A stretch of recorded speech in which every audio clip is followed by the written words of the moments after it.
Hi everyone, it's Mrs. Klein again. We're going to continue with There's a Boy in the Girl's Bathroom by Lewis Sacker, published by Scholastic Incorporated, and we're going to start with chapter 13. Bradley dragged his feet as he walked to Carla's office. She was waiting in the hall for him. "It's a pleasure to see you today," she said. "I appreciate your coming to see me." She held out her hand.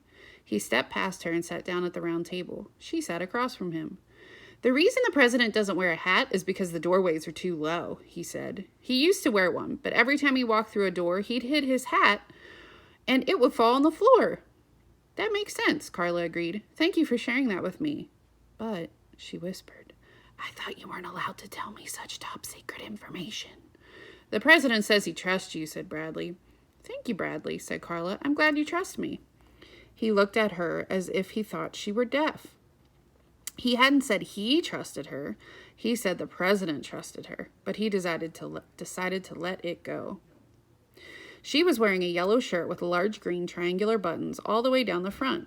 On one side of the buttons was a big white exclamation point. On the other side, there was a big white question mark. "Jeff trusts you too," he said. "I understand you two have become friends," said Carla. "We're best friends." "That's wonderful," said Carla. "Today, after school, we're going to do our homework together. At his house. I'm going to help him with the stuff he doesn't understand."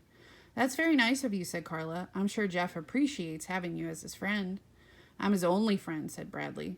"But even if he had other friends?" "He won't have other friends," Bradley interrupted. "You don't know that." "Yes, I do. I'm his only friend." "But suppose he makes new friends." "I don't want him to." "But if he made new friends, then his new friends could become your friends too." "He won't," said Bradley, shaking his head. "Just because you and he are friends, that doesn't mean he can't have other friends too," said Carla. "Yes, it does." "Why?" Because, he said proudly. "So long as Jeff is friends with me, nobody else will like him."